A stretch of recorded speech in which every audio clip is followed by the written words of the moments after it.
Hello, and welcome to Computer Tech and More. Today we're going to be taking a look at the NZXT Function Mini-Tin Keyless Keyboard. It was mailed to me in its actual box, which I find kind of unacceptable. It doesn't really protect it very well, so I'm hoping that it's not damaged on the inside. But let's explore the box real quick. So it features it says simple, sleek, made for modularity, bottom in a row, MX compatible hot swappable switches, so the keycaps can be removed. It's got some dimensions. Let's go ahead and open up the box. Well, inside the first box, we find another box. Build the Extraordinary. That's what it says. Nothing else on it.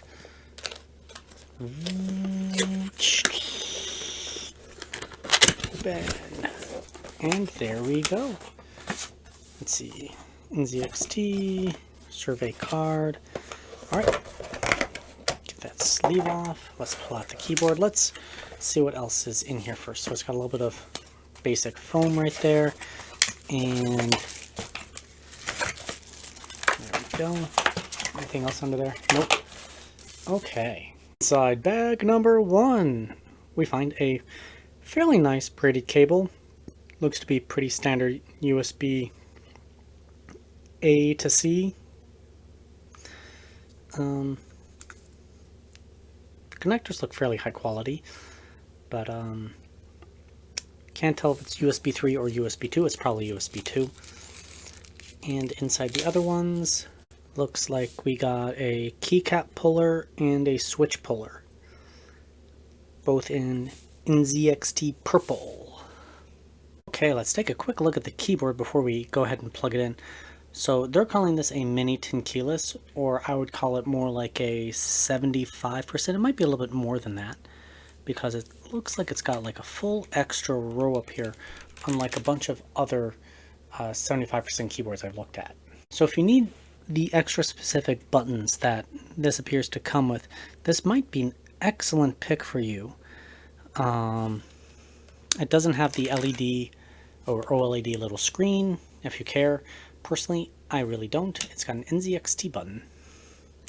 Not sure what that does yet. Sounds fine if you can hear it through the mic right now.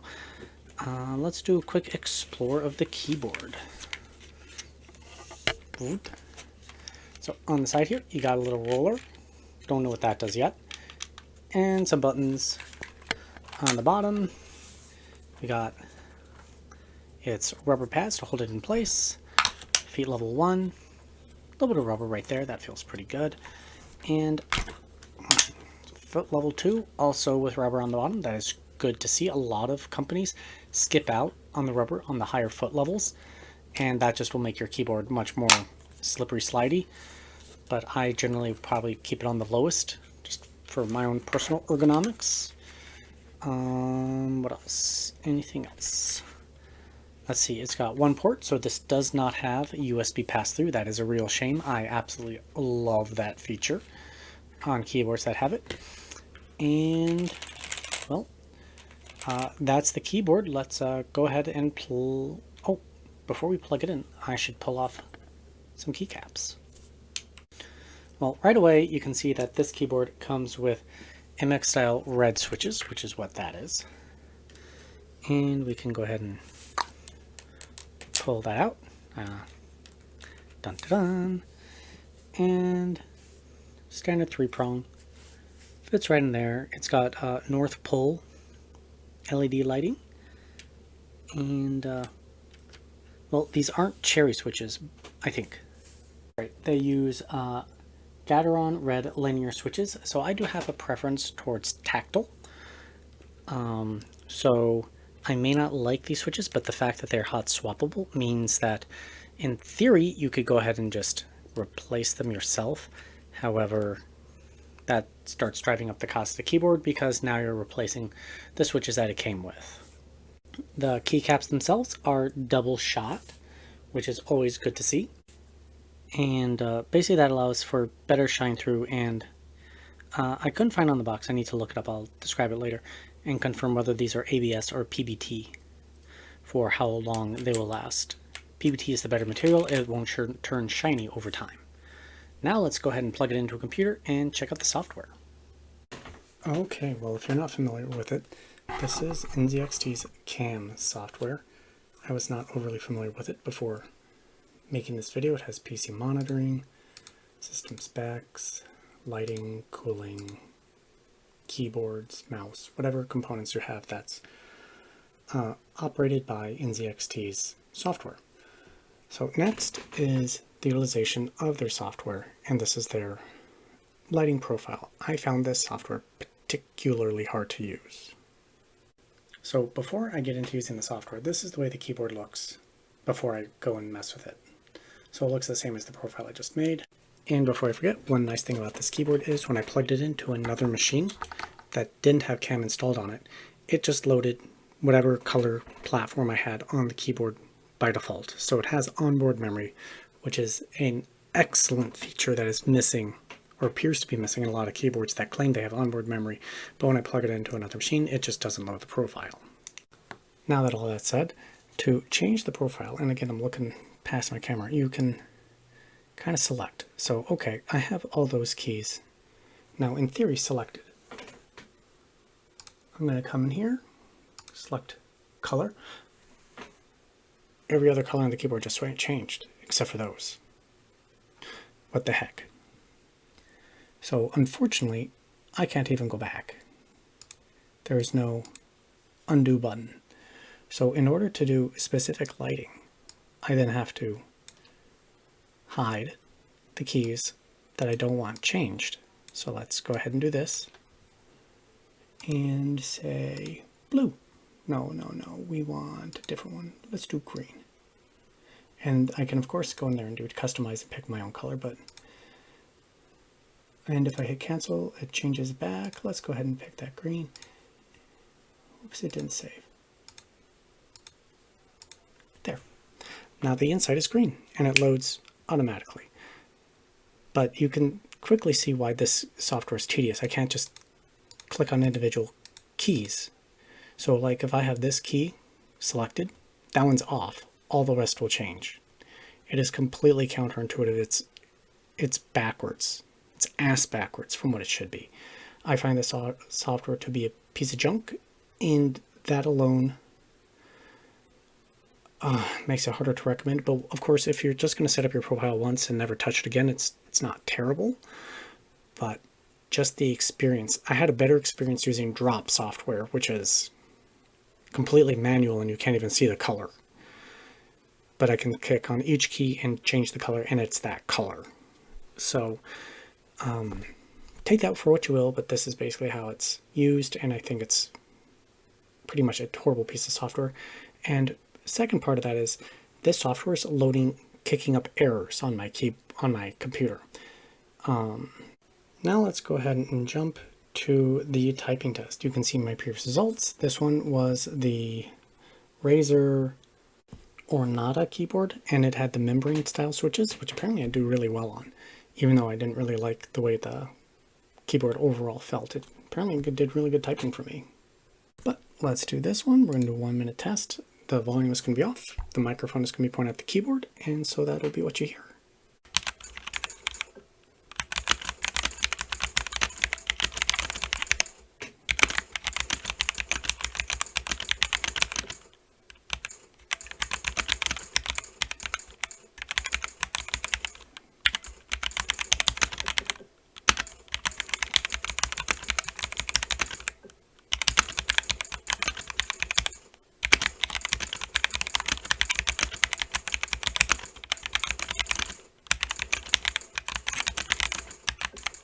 Oops.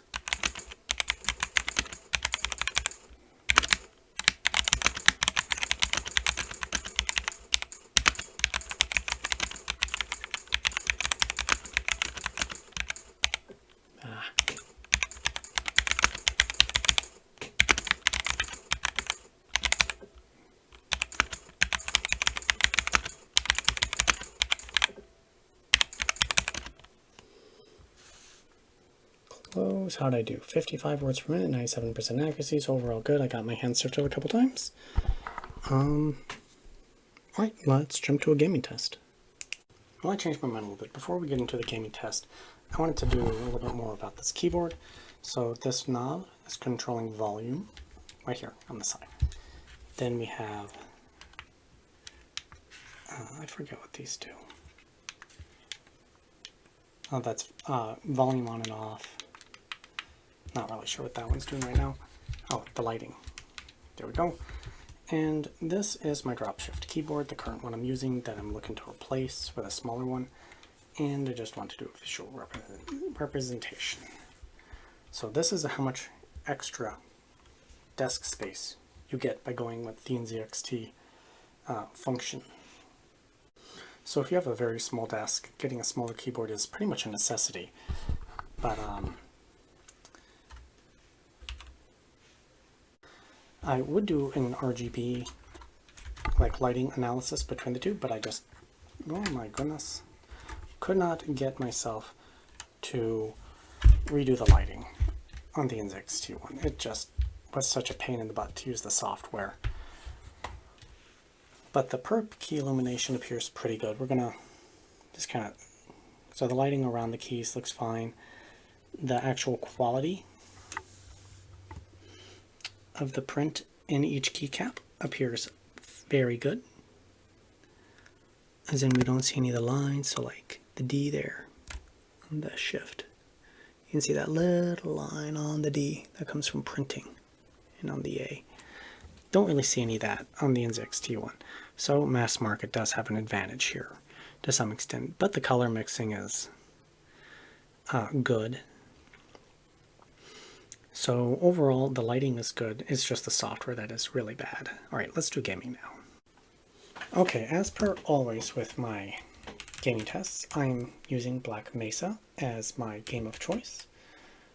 I just overall like the game, and it's a good test bed.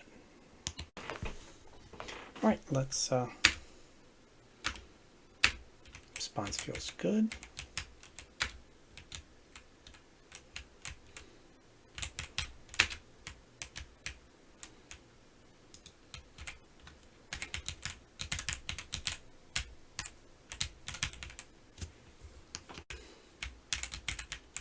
Feels good and responsive.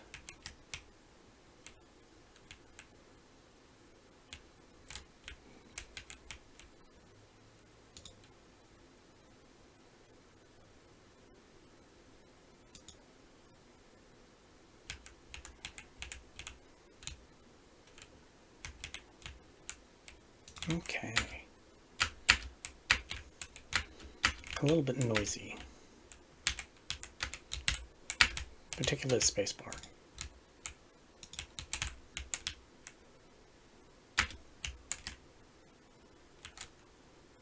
All right, here's some combat.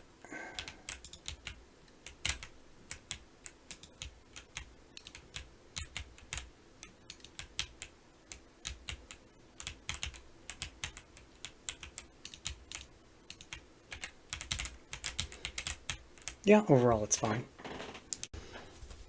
Alright, and now what do professionals say about this keyboard? Well, one of the primary ones I use is RTINGs, RTINGs, and they rated this as an 8.6 for gaming, a 7.5 for office work, programming at a 7.4, the build quality was rated at a 7.5, the backlighting, which is a 9.6, typing quality is a 7.5, latency is 8.5 with a 6.9 millisecond. So it's fine for gaming. If you're a casual gamer, kind of like me, it would be perfectly adequate. But if you're pro, trying to go pro, something like that, it's a little bit on the high side. You want to be looking for something under 4 milliseconds, or around 4 milliseconds would be kind of ideal in that kind of regard. And really, like 1 millisecond is like the best. But so my final thoughts: it's an okay keyboard, terrible software. Would I recommend it?